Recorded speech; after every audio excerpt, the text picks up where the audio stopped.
నాకు ఎప్పుడు ఎక్కడ కూడా ఏ విధమైనటువంటి యొక్క బాధలు నాకు కలగవు. నాకు ఏ విధమైనటువంటి విచారము లేదు, ఎలాంటి చింతన నాకు లేదు. ఇవన్నీ నాకెందుకు, అన్ని నాకు కావాల్సినట్టు ఉన్నాయి. నాకేది ఆశ లేదు. ఏది చేసినా మీ నిమిత్తమే, ఏది చెప్పినా మీ నిమిత్తమే. What ever I tell, what ever I do, good for you, good for you, good for you, not for me. నేనే మీకోసం ఉన్నాను, నా కోసం ఇంక నాకెందుకు. కాబట్టి నన్నే ఉపయోగపెట్టుకోండి, నేను ఎప్పుడు సిద్ధమే. కానీ పవిత్రమైనటువంటి భావాన్ని మీరు పెంచుకోండి, దివ్యమైన జీవితాన్ని పెంచుకోండి.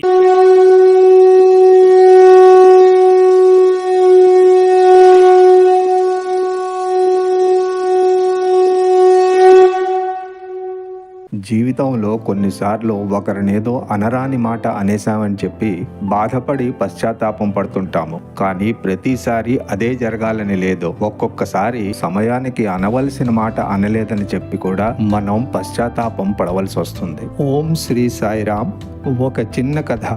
ఒక పెద్ద జమీందారింట్లో ఒక పని మనిషి పనిచేసేది. ఒకరోజు పనికి వస్తప్పుడు ఆమె 4 సంవత్సరాల అబ్బాయి నేను వస్తానని అల్లరి చేస్తే తనతో పాటు తీసుకువస్తుంది. జమీందార్ చాలా మంచివాడు. అబ్బాయిని చూసి ఆమెతో ఏమంటాడంటే, నీ పని నువ్వు ముగించుకో, అంతవరకు అబ్బాయి ఎక్కడో ఆడుకుంటాడులే అని అంటాడు. అబ్బాయి ఉద్యానంలో ఆడుకుంటుండగా వాడి చేతికి ఏదో తెల్లగా మెరుస్తున్న ఒక వస్తువు దొరుకుతుంది. అది తెచ్చి వాళ్ళ అమ్మకి చూపిస్తాడు. అది చూడగానే అది వజ్రం అని తెలుసుకొని ఆమె మనసులో ఏమనుకుంటుందంటే, పిల్లడికి అది వజ్రం అని తెలియదు, అది వాడి దగ్గరే ఉంచేస్తే అందరికీ చూపించుకొని తిరుగుతాడు. అందుకు ఆమె ఏం చేస్తుందంటే వాడి చేతిలో నుంచి తీసుకొని ఇది ఒక గాజు ముక్క అని చెప్పి అక్కడే బయటకు విసిరేస్తుంది. పిల్లవాడు సరే అని చెప్పి మళ్ళీ ఆటలో పడిపోతాడు. కొంతసేపటి తర్వాత తల్లి ఎవరూ చూడకుండా బయటకు వెళ్ళి ఆ వజ్రాన్ని తీసుకువచ్చి దాచేస్తుంది. పనంతా ముగించుకొని ఇంటికి వెళ్ళాక సాయంత్రం బజార్లో అమ్మేసుకుంటే మంచి డబ్బులు వస్తాయని మనసులో అనుకుంటుంది. అలాగనుకొని సాయంత్రం ఎవరూ చూడకుండా గబగబా బంగారం షాప్కి వెళ్తుంది. షాప్లో ఉన్న యజమానితో ఏమంటుందంటే, ఇదిగో చూడు, నాకు ఒక వజ్రం దొరికింది అని తన దగ్గరున్న వజ్రాన్ని చూపిస్తూ, ఇది తీసుకొని నాకు ఎంత ధనం ఇస్తావని అడుగుతుంది.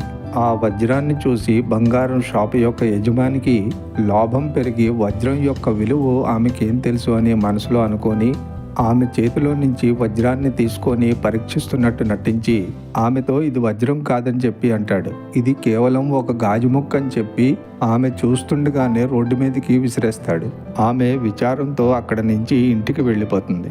నిదానంగా కూర్చొని ఆలోచిస్తుండగా మనసులో ఏమనుకుంటుందంటే, నా మతి భ్రమించి లోభంలో పడి ఒక గాజు ముక్కని వజ్రం అనుకున్నాను, నా తలరాతికి వజ్రం దొరకడం ఒకటా అని అనుకుంటుంది.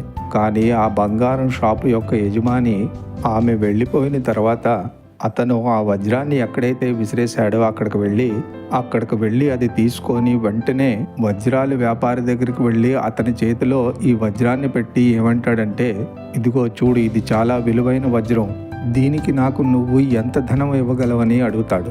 వజ్రాల వ్యాపారి మనసులో లోభం పెరిగి దొంగ నవ్వు నవ్వుతూ ఏమంటాడంటే, డూప్లికేట్ వజ్రాన్ని తీసుకొచ్చి దీనికి ధనం అడుగుతున్నావేంటి సేటు అని అడుగుతాడు. అంతటితో ఆగకుండా అతను చూస్తుండగానే ఆ వజ్రాన్ని అలా పైకి విసిరేస్తాడు. బంగారం షాపు యజమాని నిరాశతో తిరిగి షాపుకు వచ్చేస్తాడు. ఇక్కడ వజ్రాల వ్యాపారి ఆ వజ్రాన్ని ఎప్పుడైతే పైకి విసిరేశాడో ఆ వజ్రం అక్కడ పడగానే విరిగిపోయింది. ఈ జరిగిందంతా అక్కడ కూర్చున్న ఒక వ్యక్తి చూసి అతను ఆ వజ్రాన్ని ఏమడుగుతాడంటే, నువ్వు 3వసారి విసిరాక విరిగావు, ముందు 2 సార్లు విసిరినప్పుడు నువ్వు విరగలేదు, ఇలా ఎందుకు జరిగింది అని అడుగుతాడు. ఇక్కడ ఆ వజ్రం చెప్పిన సమాధానమే ఈ కథ యొక్క సారం.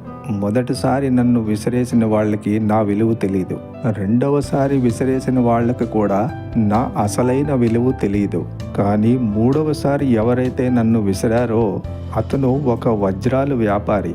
అతనికి నా విలువ తెలుసుండి కూడా నన్ను విసిరేశాడు, నా విలువ తెలుసుండి కూడా నన్ను విసిరాడు గనుకే నేను ఇలా విరిగిపోయాను. ఈ కథలో లాగే మనతో కూడా జరుగుతుంది. మన సొంత మనిషి, మనకు బాగా కావలసిన వాళ్ళు ఎప్పుడైతే మనల్ని తిరస్కరిస్తారో అప్పుడే మన మనసు విరిగి ముక్కలవుతుంది. ఈ కథలో మనం నేర్చుకోవాల్సింది ఏంటంటే, ఒకరు పైకి వెళ్ళేటప్పుడు చేతనైతే వాళ్లకు చేయూతను అందించి వాళ్ళని పైకి తీసుకువెళ్ళడానికి సహాయపడాలి. అంతేకాని కాళ్ళు లాగి క్రిందకి పడేయడానికి ప్రయత్నించకూడదు. ఎప్పుడూ కూడా ఒకరిని ఉత్సాహపరచాలి. వాళ్ళ ఆత్మవిశ్వాసాన్ని దృఢపరచాలి. కానీ మనం ఏం చేస్తామంటే నెగటివ్ మాట్లాడి వాళ్ళు కించపడేలా చేస్తుంటాం. ఒకరి ఎదుగుదలకి మనం సహాయం అందించలేకపోతే సరే, కానీ అడ్డుపడకుండా ఉంటే చాలు, వాళ్లకు మేలు చేసిన వాళ్ళమవుతాము. మానవుడు తన కర్తవ్యాన్ని విస్మరించినప్పుడు మానవుని మరొక మానవుడు దూషిస్తాడు. తన కర్తవ్యాన్ని తాను గుర్తించగలుగుతున్నాడా? తన పవిత్రతను తాను పోషించుకోగలుగుతున్నాడా? తన దివ్యత్వాన్ని తాను కాపాడుకోగలుగుతున్నాడా? ఇందువల్లనే మానవత్వం అనేటువంటిది మసిగలిపోయింది. కనుక మానవత్వాన్ని మనం పెంచుకోవాలి, మానవతా గుణమును మనం అభివృద్ధి పరచుకోవాలి. ఈనాడు మానవతా గుణమును అభివృద్ధి పరచుకోకుండా మానవుడు మానవుడు మానవుడు అనుకుంటే దీని అంతరాత్రం ఏమిటి? కనుక మానవతా గుణమును మనం పెంచుకోవాలి. అది ఏ సత్యము, అది ఏ ధర్మము, అది ఏ ప్రేమ, అది ఏ ఆనందము, అది ఏ అన్ని విధాల